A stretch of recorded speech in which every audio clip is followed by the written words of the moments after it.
গরিব কৃষকের একমাত্র ছেলে জ্যাক ঠিকমতো খেতে না পাওয়া এই ছেলেটাই একদিন ভুল করে এমন একটা জাদুর মুকুট পায় যেটা তাকে ইতিহাসের সবচাইতে শক্তিশালী রাজা বানিয়ে দেয়। কিন্তু এই জাদুর মুকুটটাকে পেতে হয়েছে ভয়ঙ্কর সব দৈত্য দানবের সঙ্গে যুদ্ধ করে। কিন্তু সামান্য একটা মানুষ হয়ে এমন রাক্ষসদের বিরুদ্ধে যুদ্ধ করা কি আদৌ সম্ভব? আর কি এমন আছে জাদুর মুকুটের ভিতরে? এই সবকিছুই জানবো আমরা আজকে জ্যাক দ্য জায়ান্ট স্লায়ার মুভির এক্সপ্লেনেশনে। তো গল্পের শুরুতেই আমরা জ্যাক নামের একটা ছোট্ট ছেলেকে দেখতে পাই, যে বাস করত পৃথিবীর এক গহীন রাজ্যে। তার বাবা ছিল একজন কৃষক, আর তার কোনো ভাই বোন ছিল না। ছোটবেলা থেকেই জ্যাক রূপকথার গল্প শুনতে পড়তে অনেক বেশি পছন্দ করত। তাই জ্যাকের বাবা তাকে প্রায় এই গল্পগুলো পড়ে শোনাতো। আর তার প্রিয় রূপকথার গল্প ছিল পৃথিবীতে দানবেরা নেমে এসে কিভাবে পুরো পৃথিবীতে ধ্বংসলীলা চালিয়েছিল। সে এই গল্পটা তার বাবার কাছে বারবারই শুনেছে। আসলে এই গল্পেই ছিল কিভাবে দানবেরা মানুষদেরকে দাস বানিয়ে পুরো রাজ্য দখল করে নেয় আর তাদেরকে খাবার হিসেবে খাওয়া শুরু করে। ওই রূপকথার গল্পের রাজা ছিল এরিক। তার রাজ্যে একবার দুর্ভোগ লেগে গিয়েছিল। সেখানে হাঙ্গামা, অরাজকতা থেকে শুরু করে পুরো রাজ্যে নেমে এসেছিল এক অশান্তির কালো ছায়া। ওখানকার প্রত্যেকটা মানুষ ভাবছিল হয়তো সৃষ্টিকর্তার দয়া তাদের উপর থেকে চলে গিয়েছে। তাই তখন কিছু সন্ন্যাসীরা সৃষ্টিকর্তার আনুগত্য পাওয়ার জন্য তার কাছে যাওয়ার চেষ্টা করে। আর সেই জন্যই তারা সৃষ্টি করে জাদুর একটা বীজ। আর ওই বীজ থেকে এরপর তৈরি হয় বিশাল একটা গাছ। এই গাছ এতটাই লম্বা ছিল যে তা প্রায় আসমান পর্যন্তই চলে গিয়েছিল। এরপর ওই গাছ বেয়ে যখন সন্ন্যাসীরা উপরে উঠলো, তারা দেখতে পায় যে ওখানে রয়েছে আরেকটি রাজ্য, আর এই জগতেই বাস করে দৈত্যরা। এই রাজ্যের নাম আসলে গান্ডোয়া।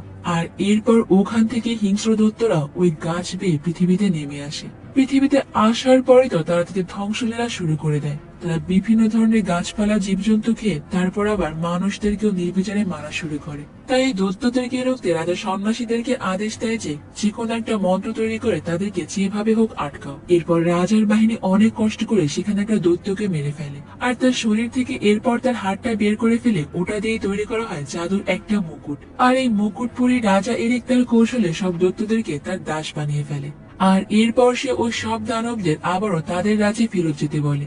আর রাজার আদেশে কেটে ফেলা হয় সে ভয়ঙ্কর বিশাল গাছটাও, যা দিয়ে দৈত্যরা পৃথিবীতে নেমে এসেছিল।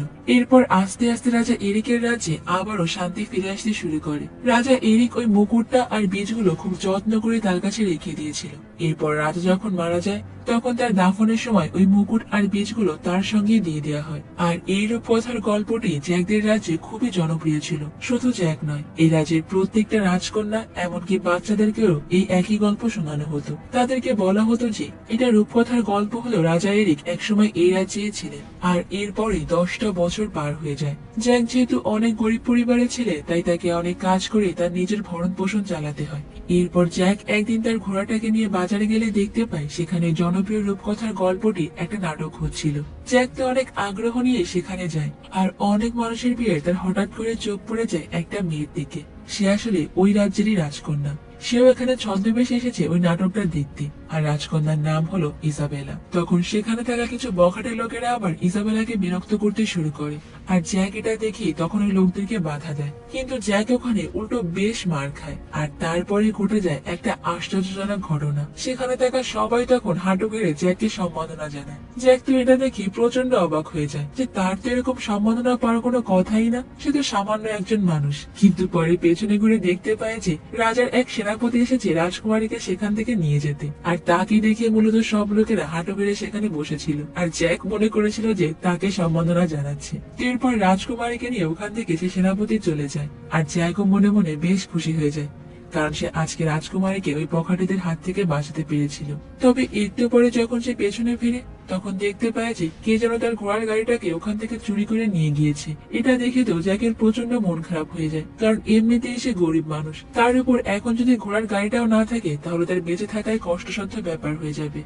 তো এখন ওই রাজ্যের রাজা ছিলেন লর্ড রড্রিক, আর মহারাজা অর্থাৎ ইজাবেলার বাবা রড্রিকের সঙ্গে ইজাবেলার বিয়েটা দিতে চায়। কিন্তু রড্রিকের বয়স ইজাবেলার বয়সের প্রায় দ্বিগুণ ছিল, আর সে যথেষ্ট ক্ষমতা লোভী, এমনকি বেশ খারাপ মন মানসিকতার মানুষ ছিল।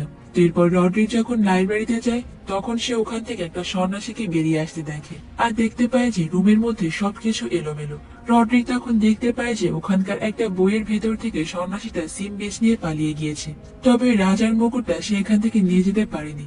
বন্ধুরা, এটা কিন্তু সেই সিম বিচ ছিল যেটা রাজা এরিকের দাফনের সঙ্গে দিয়ে দেওয়া হয়েছিল। তো এখন তো তোমাদের মনে প্রশ্ন আসতেই পারে যে এগুলো যদি দাফনের সঙ্গে দিয়ে দেওয়া হয় তাহলে এগুলো লাইব্রেরিতে কিভাবে আসলো? আসলে রড্রিক রাজার ওই কবর থেকে বীজ আর মুকুটটা আগে থেকে উদ্ধার করে নিয়ে এসেছিল, কারণ এইগুলো দিয়ে তার অন্য একটা প্ল্যান আছে। এরপর রড্রিক তার সব সৈন্যদেরকে আদেশ দেয় যে মহলের প্রধান ফটক যেন বন্ধ করে দেওয়া হয়, যাতে করে সন্ন্যাসী আর পালাতে না পারে। সন্ন্যাসীও খুব ভালো করে বুঝতে পারে যে সবাই সতর্ক হয়ে গিয়েছে, যে কোনো সময় সে ধরা পড়ে যেতে পারে।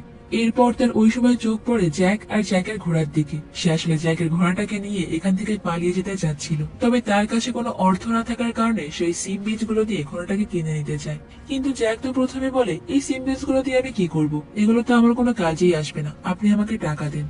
তখন এই সন্ন্যাসীটি বলে, এগুলো কিন্তু কোনো সাধারণ বীজ নয়, এগুলো হচ্ছে অতীতের বিশেষ সময়ের এক পবিত্র বীজ। এই বীজগুলোই পুরো পৃথিবী বদলে দেওয়ার ক্ষমতা রাখে, আর প্রত্যেকটা সন্ন্যাসীদের কাছে এই বীজগুলো কিন্তু অনেক বেশি মূল্যবান। তবে তোমাকে এই বীজগুলো অনেক সাবধানে রাখতে হবে, কোনোভাবেই এগুলো পানিতে ভিজতে দেওয়া যাবে না। আর এটা বলে সন্ন্যাসী জ্যাকের কাছ থেকে ঘোড়াটা নিয়ে সেখান থেকে পালিয়ে যায়। তবে কিছু দূর যাওয়ার পরে রাজার সৈন্যরা তাকে আটকে ফেলে, আর তার কাছ থেকে তখন তারা কোনো সিমের বীজই পায় না। তাকে অনেকবার জিজ্ঞাসা করা হলো, সে স্বীকার করে না যে সেই বীজগুলো কাকে দিয়েছে বা কোথায় রেখেছে।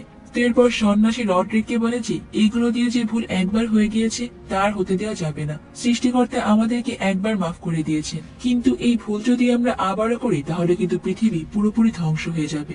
এই সব শুনে তো রড্রিক প্রচন্ড রেগে যায়, আর সেই সন্ন্যাসীকে তখন ওখানেই মেরে ফেলে। তো এদিকে জ্যাক তো সে ঘোড়া আর ঘোড়ার গাড়ির বদলে ওই বীজগুলো নিয়ে তার বাড়িতে চলে আসে, যা দেখে তার চাচা তো জ্যাকের উপর প্রচন্ড রেগে যায়। সে বলে যে সবাই সন্ন্যাসীদের পোশাক পরে থাকলে কেউ আসল সন্ন্যাসী হয় না, আর সন্ন্যাসীরা কখনো ভোগ বা এমন লোভ কাউকেই দেখায় না যে এটা দিয়ে পৃথিবী বদলে দেওয়া যেতে পারে। সে আসলে তোমাকে বোকা বানিয়ে তোমার কাছ থেকে ঘোড়াটাকে হাতিয়ে নিয়ে চলে গিয়েছে, আর তুমি সেটা বুঝতেই পারোনি। আর এগুলো তো দেখেই বোঝা যাচ্ছে এগুলো অনেক সাধারণ কোনো বীজ, তাই সে রাগ করে ওখান থেকে ওগুলো ফেলে দিয়ে চলে যায়। জ্যাক যদিও ওই বীজগুলো এরপর সব কুড়িয়ে নেয়, কিন্তু তার অজান্তেই একটা বীজ তখন তাদের বাড়ির নিচে পড়ে যায়। অন্যদিকে আমরা ইজাবেলাকে দেখতে পাই। সে মহলে এসে তার বাবাকে বলে যে এখন আমি বড় হয়েছি, তাই আমার ব্যক্তি স্বাধীনতা বা আমার মতামত তোমাকে নিতে হবে। আমি তোমার সব দায়িত্বগুলোই পালন করব, আমাকে তোমার এখন বিশ্বাসও করতে হবে। আমি কখনোই চাই না আমার থেকে দ্বিগুণ বয়সের একটা মানুষকে বিয়ে করতে, আর বিয়ে করার পর এই মহলের চার দেয়ালের মধ্যে বন্দী হয়ে থাকা তো আমার পক্ষে অসম্ভব। আমি আমার প্রিয় মানুষটাকে জীবন সঙ্গী হিসেবে পেতে চাই। তোমার মাও তোমার মতো এরকম জিদি ছিল, আর আমি তোমাকে এভাবে হারাতে চাই না। তুমি এই মহলেই নিরাপদ, আর তোমাকে রড্রিককে বিয়ে করতে হবে। বাবার মুখে এরকম কথা শোনার পর তো ইজাবেলা ছদ্মবেশে এই মহল থেকে বেরিয়ে যায়, কারণ তার পক্ষে রড্রিককে বিয়ে করা কোনোভাবেই সম্ভব নয়। এরপর সে ঘোড়া নিয়ে বৃষ্টির মধ্যে বেরিয়ে পড়ে, আর দূরে আলো দেখতে পেয়ে সে একটা বাড়ির মধ্যেই প্রবেশ করে। এটা ছিল মূলত জ্যাকদের বাড়ি। এরপর সে যখন ওই বাড়ির মধ্যে প্রবেশ করে তখন জ্যাক আর ইজাবেলা তো একে অপরকে দেখিয়ে চিনে ফেলে। জ্যাক তখন তাকে মাথা নিচু করে সম্মান দেখায়, আর জিজ্ঞাসা করে যে আপনি রাজপ্রাসাদ থেকে এত দূরে কেন এসেছেন রাজকন্যা? তখন সে বলে যে আমি তো প্রায় এটা করি, কারণ আমার অ্যাডভেঞ্চারাস লাইফ অনেক বেশি পছন্দ, তাই রাত বিরাতে যখন আমার ইচ্ছে হয় আমি ঘোড়া নিয়ে বেরিয়ে পড়ি। তাদের এই কথা বলার মাঝখানে দেখা যায় যে বৃষ্টির পানি বাসার নিচ পর্যন্ত পৌঁছে গিয়েছে, আর ওখানেই তো ছিল সেই সিমের বীজটা, আর সিমের বীজটায় পানিও লেগে যায়।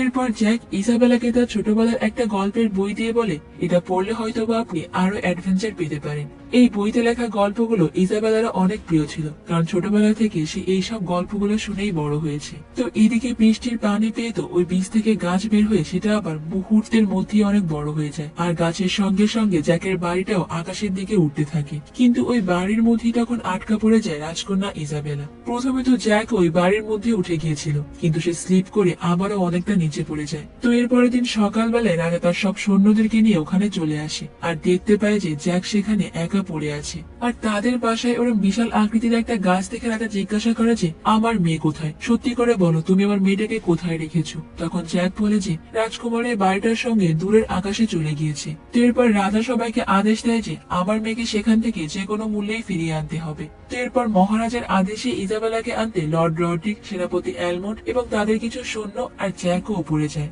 রড্রিক আসলে ওখানে রাজকুমারীকে বাঁচানোর জন্য নয়, সে যেতে চেয়েছিল তার বিশাল একটা উদ্দেশ্য হাসিল করতে। আর জ্যাকের ইচ্ছা ছিল তো রাজকুমারীকে বাঁচিয়ে ফিরে নিয়ে এসে তারই মন জয় করা। এরপর যখন তারা সবাই গাছ নিয়ে উপরে ওঠা শুরু করে তখন মাঝপথে রাজার কিছু সৈন্যরা ওই গাছের ডাল থেকে ছিটকে নিচে পড়ে যায়, কিন্তু রড্রিক তাদেরকে না বাঁচিয়ে মেরে ফেলারই আদেশ দেয়। আসলে রড্রিক শুধুমাত্র লোভী ছিল না, সে অনেক পাশবিকও ছিল। তার হৃদয়ে মানুষদের প্রতি কোনো মায়া দয়াই ছিল না। এরপর অনেক বাধা বিপত্তি পেরিয়ে মাত্র অল্প কয়েকজন সর্বোচ্চ উঁচুতে গিয়ে পৌঁছায়, আর তাদের মধ্যে ছিল জ্যাক, রড্রিক, তাদের সেনাপতি অ্যালমন্ড আর মাত্র অল্প কিছু সৈন্যরা। তারা সবাই তো উপরে এসে পুরোপুরি অবাক হয়ে যায়, কারণ সেখানে পুরো অন্য একটা জগৎ, মানে বলা যেতে পারে পৃথিবী আর স্বর্গের মাঝের জগৎ। আর এটা তাদের ওই রূপকথার গল্পের সঙ্গে তো হুবহু মিলে যায়। আর এ থেকেই বোঝা যায় যে গল্পটা সত্যি ছিল। আর ওখানে এসে তারা জ্যাকের বাসাটাও খুঁজে পায়, কিন্তু ইসাবেলা তখন ওই বাড়ির মধ্যে ছিল না। এরপর তারা ধারণা করে যে ইজাবেলা হয়তো ভিতরে চলে গিয়েছে, কারণ ইজাবেলা তো অ্যাডভেঞ্চার অনেক পছন্দ ছিল। এরপর রড্রিক সেখানে জ্যাককে থামিয়ে দেয় আর তার কাছ থেকে সে জাদুর বীজগুলো নিয়ে নেয়, আর তাকে হুমকি দিয়ে বলে যে তুমি এই সম্পর্কে কাউকে কিছু বলবে না, আর যদি একবার বলে দাও যে আমি তোমার কাছ থেকে এই বীজগুলো নিয়ে নিয়েছি তাহলে এর পরিণাম কিন্তু অনেক ভয়ঙ্কর হবে। তো জ্যাক রড্রিককে সব বীজগুলো দিয়ে দিলেও কৌশলে একটা বীজ তার নিজের কাছেই রেখে দেয়। আর এরপরে জ্যাক ইজাবেলাকে খুঁজতে শুরু করে। সে ওই পথে ইজাবেলা রেখে দেওয়া চিহ্ন দেখে বুঝতে পারে যে ইজাবেলা হয়তো এই দিকেই গিয়েছে। তো এরপর সে ওখানে সেই বইটিও খুঁজে পায় যেটা সে ইজাবেলাকে পড়ার জন্য দিয়েছিল। আর তারা বুঝতে পারে যে ইজাবেলা হয়তো এখানেই কোথাও একটা আছে, আর সে বেঁচেও আছে। তবে হয়তো তাকে কোনো দানবেরা এখান থেকে তুলে নিয়ে গিয়েছে, কেননা আশেপাশের সব গাছপালা গুলোই ভাঙা। তো এইদিকে সারাদিন ধরে কিছু না খাওয়ার কারণে তো তাদের সবার প্রচন্ড ক্ষুধা লেগে যায়। তারা খাবারের সন্ধানে সামনের দিকে এগোতে থাকে। সেখানে তারা দেখতে পায় একটা পুকুরের কাছে কিছু ভেড়া পানি খাচ্ছিল। তাই তারা চিন্তা করে যে ওখান থেকে একটা ভেড়া শিকার করে সেটাই তারা খেয়ে নেবে। তবে ঠিক তখনই জ্যাকার একটা সৈন্য তো ফাঁদে পড়ে যায়, মানে ওখানে আগে থেকে জাল পাতা ছিল।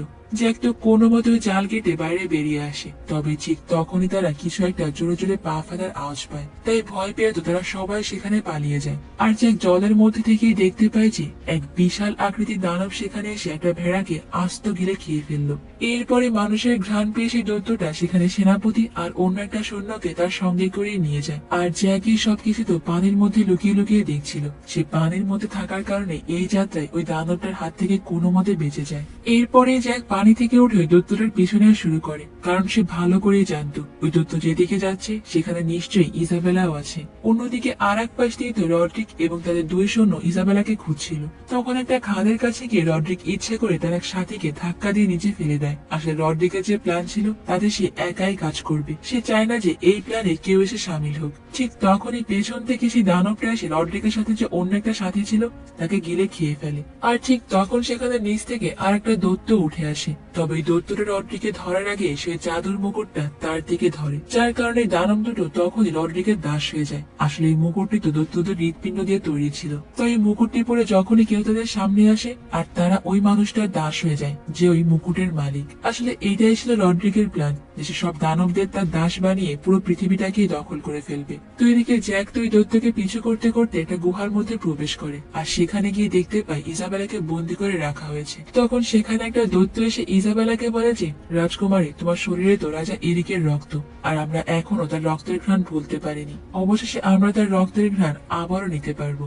আর এরপরে সেখানে দুই মাথালা দানবটা ইজাবেলাকে দেখে সব দৈত্যদেরকে বলে যে আমাদেরকে দাস বানিয়ে যে উপরে পাঠিয়েছিল তাদেরই রাজকন্যাকে আমরা আজকে আমাদের কবজায় পেয়েছি, আর তাকে খেয়েই আমরা আমাদের প্রতিশোধটা পূর্ণ করব। এটা বলেই তারা সবাই অনেক জোরে জোরে হাসতে শুরু করে। তারা বলে যে এত বছরে এইবার আমাদের আক্ষেপ মিটতে চলেছে।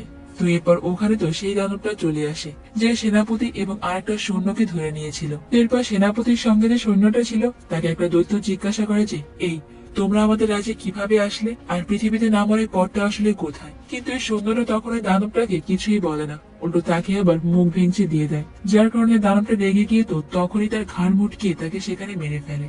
তো এরপরে সেখানে আবার রড্রিক চলে আসে, আর রড্রিককে মুকুট সহ দেখে তো সব দৈত্যরা হাঁটু গেড়েই বসে পড়ে তাকে সম্মান জানাতে। এরপর ওই দুই মাথালা দৈত্যদের হৃদয়ের উপর পা রেখে রড্রিক তাদের সিংহাসনে গিয়েই বসে পড়ে। রড্রিক এরপর প্রত্যেকটা দৈত্যদেরকে আদেশ দেয় যে আমরা কালকে পৃথিবীর জমিনে যাব, আর এক এক করে সেখানে সবকিছুই দখল করে নেব। সে তাদেরকে বলে যে এখনই সঠিক সময়, তোমরা যুদ্ধের প্রস্তুতি নাও। এটা আসলে তো প্রত্যেকটা দানব অনেক খুশি হয়ে যায়, কারণ তারাও তো ঠিক একই জিনিসটাই যাচ্ছিল। আর এইসব কথা শুনে ইজাবেলা আর জ্যাক ভালো করে বুঝতে পারে যে রড্রিক আসলে কেমন প্রকৃতির মানুষ। শুধুমাত্র তার লোভ আর ক্ষমতার জন্য সে পুরো মানুষ জাতিকে ধ্বংস করে দিতে একবারও ভাবছে না। তো এরপর ইজাবেলাদেরকে ধরে তো রান্নাঘরে নিয়ে যাওয়া হয়, আর এক দৈত্য তাদেরকে ধরে রান্নার ব্যবস্থা করছিল। সেখানে সেনাপতি অ্যালমন্ডকে একটা দৈত্য রুটির মধ্যে পেঁচিয়ে বেক করার জন্য তাদের একটা চুল্লির মধ্যে ঝুঁকিয়ে দেয়। আর এরপর সে যখন ইজাবেলাকে ধরে কাটতে যাবে, আর ঠিক তখনই জ্যাক সেখানে এসে অনেক বড় একটা ছুরি দৈত্যের পিঠে ঢুকিয়ে দেয়, যার কারণে দৈত্যটা তখন সেখানেই মারা যায়। এরপরে জ্যাক ইজাবেলাকে নিয়ে কোনো মতে সেখান থেকে পালিয়ে যায়। অন্যদিকে তো পৃথিবীতে রাজারা সেখানে তাঁবু গেড়ে তাদের জন্য অপেক্ষা করছিল, কিন্তু অনেকটা সময় পার হয়ে যাওয়াতে তারা বেশ টেনশন করছিল যে গাছটা এভাবে রাখা আদৌ ঠিক হবে কিনা। কেননা ওই গাছ যদি সত্যি হয়ে থাকে তাহলে আবারও রূপকথার গল্পের মতো দৈত্যরা পৃথিবীতে নেমে আসবে, আর পুরো পৃথিবীটাই তারা ধ্বংস করে ফেলবে। তো এদিকে রড্রিকও জেনে যায় যে ইজাবেলা আর জ্যাক সেখান থেকে পালিয়ে গিয়েছে। সেটা ভালো করেই বুঝতে পারছিল যদি রড্রিকের আগে তারা একবার নিচে নেমে যায় তাহলে সবাই রড্রিকের প্ল্যান সম্বন্ধে জেনে যাবে, আর ওই গাছটিকে তারা সঙ্গে সঙ্গে কেটে ফেলবে, যার কারণে তারা পৃথিবীতে আর নামতে পারবে না। রড্রিক তখন এক দৈত্যকে আদেশ দেয় যে ওই গাছটির পথ পাহারা দিতে, যাতে করে ইজাবেলা সেখান থেকে কোনো মতে পালিয়ে যেতে না পারে। এরপর ইজাবেলা আর জ্যাক যখন এই গাছের কাছে যায় তখন দেখতে পায় যে সেখানে বিশাল আকৃতির একটা দৈত্য শুয়ে আছে। তারা এই দানবটিকে দেখে ভালো করে বুঝতে পারে যে তারা ওর সাথে শক্তিতে কোনো মতেই পারবে না, তাই এই দানবের সঙ্গে আসলে বুদ্ধি দিয়ে খেলতে হবে। তো এরপরে জ্যাক প্ল্যান বের করে সেখান থেকে একটা মৌমাছির চাক নিয়ে আসে, আর ওই মৌমাছির চাকটা দৈত্যের মুখের মধ্যেই ঢুকিয়ে দেয়। ওই মৌমাছির এরকম কামড় খেয়ে তো দৈত্যটা পুরো দিশাহারা হয়ে যায়, আর সে পা পিছলে পাহাড় থেকে নিচে পড়ে যায়। এরপর ইজাবেলা যখন সেখান থেকে নিচে নামতে যাবে ঠিক তখনই অ্যালমন্ড বলে যে তোমরা যাও, আমি এখানে বসেই পাহারা দিব। যখন রড্রিক এখানে আসবে আমি তার কাছ থেকে মুকুটটা নিয়ে যাওয়ার চেষ্টা করব, আর যদি নাও নিতে পারি তাহলে ততক্ষণে তোমরা নিচে গিয়ে ওই গাছটাকে কেটে ফেলবে। আর এরপর ইজাবেলা জ্যাককে সঙ্গে করে নিয়ে নিচে নামতে শুরু করে। এদিকে মৌমাছির কামড়ে আহত হয়ে যায় দানবরা তো নিচে পড়ে যায়, আর রাজারাও বুঝতে পারে যে তাহলে রূপকথার গল্পটা আসলেই সত্যি। তাই রাজা তখন তার রাজ্য রক্ষার্থের সিদ্ধান্ত নেয় যে ওই গাছটিকে তারা কেটে ফেলবে। এতে হয়তো আজীবনের মতো তার মেয়েকে ফিরে পাওয়ার আশাটা চলে যাবে, কিন্তু তবুও তার রাজ্যের প্রত্যেকটা মানুষ হয়তো বা ওই ভয়ঙ্কর দানবদের হাত থেকে বেঁচে যাবে। তো এরপর রাজার আদেশে সব সৈন্যরা মিলে ওই গাছটাকে কাটতে শুরু করে। আর এরপরের দিন সকালবেলায় অ্যালমন্ড দেখতে পায় যে রড্রিক তার দৈত্য বাহিনীকে সঙ্গে করে নিয়ে ওই প্রবেশদ্বারে চলে এসেছে। এরপর অ্যালমন্ড রড্রিকের উপর হামলা করে, আর তাদের মারামারির সময় রড্রিকের পকেট থেকে যে সিমের বীজের থলেটা নিচে পড়ে যায়। আর তাদের মারামারির এক পর্যায়ে অ্যালমন্ড কৌশলে রড্রিকের পেটে ছুরি ঢুকিয়ে দেয়, আর রড্রিকও তারপরে ছুরির আঘাতে সেখানেই মারা যায়। এরপর ওই দুই মাথার দৈত্যটা রড্রিকের মাথা থেকে সেই মুকুটটা খুলে নিয়ে তার আঙুলের আংটি বানিয়ে ফেলে। আর এরপর অন্য সব দৈত্যরা এখন সেই দুই মাথার দৈত্যটাকে লিডার মানতে শুরু করে, কারণ তার কাছে এখন এই মুকুটটা আছে। এদিকে নিচে রাজার সব সৈন্যরা অনেক কষ্ট করার পর সেই গাছটা কাটতে সক্ষম হয়, আর এটা জ্যাক আর ইজাবেলা বুঝতে পেরে তখনই গাছটাকে জড়িয়ে ধরে। অন্যদিকে অ্যালমন্ড ওই গাছের উপরে ঝাঁপিয়ে পড়ে। তাই গাছটি যখন নিচে পড়ে যাচ্ছিল সঙ্গে সঙ্গে ইজাবেলা, জ্যাক আর অ্যালমন্ড ওই গাছের সঙ্গে নিচে এসেই পড়ে। রাজা তার মেয়েকে দেখে তো আগেই জড়িয়ে ধরে, আর এরপর জ্যাককেও সবাই সেখানে অনেক ধন্যবাদ জানায় ইজাবেলাকে উদ্ধার করে নিয়ে আসার জন্য। এদিকে ওই দুই মাথার দৈত্যদের লিডার তো গাছটাকে কেটে ফেলার জন্য প্রচন্ড রাগ হয়ে যায়। তবে ঠিক তখনই সে ওখানে ওই সিমের বীজে থলেটা দেখতে পায়, যেটা রড্রিকের পকেট থেকে পড়ে গিয়েছিল। এরপর সেখান থেকে বীজ নিয়ে সে ওটা পানিতে ফেলে দেয়, আর সঙ্গে সঙ্গে তো পানির ভিতর থেকে বিশাল আকৃতির 5টি গাছ বেরিয়ে আসে। এইবার ওই গাছগুলো বেয়ে সব দৈত্যরা আবারও নিচে নামতে শুরু করে। তখন নিচে থাকা জ্যাক তার কাছে থাকা ওই একটা সিম বীজ দেখছিল। ঠিক তখনই সে আবার দেখতে পায় যে ওই দৈত্যরা মাটিতে নেমে আসছে, আর এটা দেখতে পেয়ে তো সে দ্রুত ঘোড়া নিয়ে রাজাদের সবাইকে খবরটা জানিয়ে দেয়। আর একটা সন্ন্যাসী তখন ঘন্টা বাজিয়ে সবাইকে এই বিষয়ে সতর্ক করে দেয়। এদিকে ওই দৈত্যরা তো অনেক দ্রুতই রাজ্যে প্রবেশ করছিল, আর সামনে যা পাচ্ছিল তাই ধ্বংস করে দিচ্ছিল। এমনকি তাদের সামনে যে মানুষরা ছিল তাদেরকে ওই সব দৈত্যরা আস্তই গিলে খেয়ে ফেলছিল। এদিকে সেনাপতি অ্যালমন্ডের নির্দেশে তো সব সৈন্যরা যুদ্ধের প্রস্তুতি নিতে শুরু করে, কারণ দৈত্যরা একদম রাজপ্রাসাদের মেইন ফটকেই চলে এসেছে। তো এরপর রাজাদের সব ঘোড়াগুলো যখন মেইন ফটক দিয়ে ঢুকে যায় তখনই তারা গেটটা আটকে দিয়ে ওই জায়গাটাকে ফাঁকা করে দেয়। মানে এখন নিচে শুধু আগুনের কুণ্ডলী, যে ওই কুণ্ডলীর মধ্যে পড়বে সেটা একেবারেই শেষ। আর একদম শেষ মুহূর্তে জায়গাটার ঘোড়াটাকে নিয়ে ভেতরে প্রবেশ করে ফেলে। এদিকে ওই দৈত্যদের লিডার তো তখন ভেতরে প্রবেশ করার চেষ্টা করছিল, কিন্তু সব সৈন্যদের অতর্কিত তীর মারার কারণে সে ওখান থেকে আগুনের মধ্যেই পড়ে যায়। কিন্তু আগুনের মধ্যে পড়ে গেলেও সে কিন্তু থেমে যায় না। এই মহলে প্রবেশ করার জন্য সে অন্য পথে তখন ঢোকার চেষ্টা করে। ওদিকে ওই দৈত্য বাহিনী তো সে প্রধান ফটকটা ভাঙার চেষ্টা করছিল আর বিভিন্ন জিনিসপত্রই মহলের দিকে ছুড়ে মারছে। এরপর রাজা ইজাবেলাকে গুপ্ত পথ ধরে বের হয়ে যাওয়ার নির্দেশ দেয় আর বলে যে তুমি বেরিয়ে যাওয়ার সময় মশালটা জ্বালিয়ে দিয়ে যাবে, এতে করে অন্যান্য রাজ্যগুলো আগে থেকে সতর্ক হয়ে যাবে। এরপরে জ্যাক ইজাবেলাকে নিয়ে সেখান থেকে তখন অন্য একটা পথ দিয়ে বেরিয়ে যায়। এদিকে দৈত্য আর মানুষদের মধ্যে তখন ভয়ঙ্কর যুদ্ধ চলছে।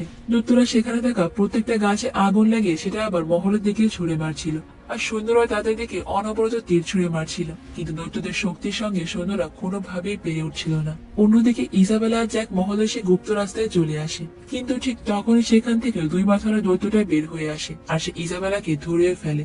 এরপর ওই দৈত্যটা যখন জ্যাককে খেয়ে ফেলতে যাবে তখনই জ্যাক তার মুখের মধ্যে একটা সিমের বিচি ছুঁড়ে মারে, যার ফলে সেটা দৈত্যের পেটের মধ্যে গিয়ে তার শরীর ছেদ করে গাছ বেরিয়ে আসে আর ওই দৈত্যটি সেখানেই মারা যায়। আর ওই দৈত্যের আঙুলেই তো সেই মুকুটটি পড়া ছিল যেটা রড্রিগের কাছ থেকে সে নিয়ে এসেছিল। অন্যদিকে দৈত্যরা তো এতক্ষণ ধরে চেষ্টা করার পর প্রধান ফটক প্রায় নামিয়েই ফেলে আর তারা শিকল ভেঙে ভেতরে ঢুকে পড়ে, কিন্তু রাজা তো এত সহজে দানবের কাছে হার মেনে নেবে না। তাই সে সিদ্ধান্ত নেয় যে সে তার শেষ রক্তবিন্দু দিয়ে হলো তার রাজ্যকে রক্ষা করবে।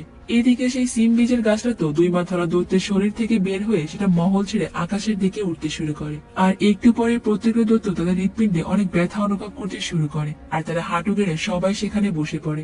এলমন্ড তখন মনে করে যে কি ব্যাপার, দৈত্যদের তো এমন সম্মান দেখানোর কথা নয়। তখন সে পেছন ফিরে দেখতে পায় যে জ্যাক সেই মুকুটটা নিয়ে দৈত্যদের সামনেই দাঁড়িয়ে আছে আর জ্যাকের মাথায় মুকুটটা দেখে তো এখন সব দৈত্যরাই তার দাস হয়ে যায়। আর এরপর সব দৈত্যরাই জ্যাকের আদেশ মেনে আবারও তাদের রাজ্যে ফিরে যায়। তো এরপরে অনেকটা বছর পার হয়ে যায়। জ্যাক আর ইজাবেলা মিলে এই গল্পটি এখন তাদের মেয়েদেরকে শোনায় আর তখন তার মেয়েরা জিজ্ঞাসা করে যে আচ্ছা বাবা, ওই মুকুটটি এখন কোথায়? যদি দৈত্যগুলো আবারও এখানে চলে আসে তখন আমাদের কি হবে? তখন জ্যাক বলে যে তোমরা ভয় পেও না, ওই মুকুটটি অনেক সুরক্ষিত জায়গায় রাখা আছে। সেটাকে এখন সোনালী কালারের মালিশ করে একটা মিউজিয়ামে রাখা হয়েছে আর বিভিন্ন জায়গা থেকে মানুষ আসে ওই মুকুটটি এখন পরিদর্শন করতে। তবে তারা কেউই আসলে জানে না যে ওই মুকুটটির পিছনে আসল কাহিনী কি। তারা সবাই মনে করে যে এটা হয়তো আর পাশে সাধারণ মুকুটের মতোই কোনো মুকুট। আর এখানেই আমার আজকের এই রূপকথার গল্পটা শেষ হয়ে যায়। তো বন্ধুরা, আজকের গল্পটি তোমাদের কাছে কেমন লেগেছে সেটা কিন্তু আমাকে কমেন্ট করে অবশ্যই জানাবে। তো দেখা হবে অন্য কোনো সুন্দর মুভির গল্প নিয়ে ভিন্ন কোনো সময়। ততক্ষণ পর্যন্ত তোমরা সবাই অনেক ভালো থাকবে এবং নিরাপদে থাকবে আর অবশ্যই তো কুহেলিকার সঙ্গেই থাকবে, তাই না? আল্লাহ হাফেজ।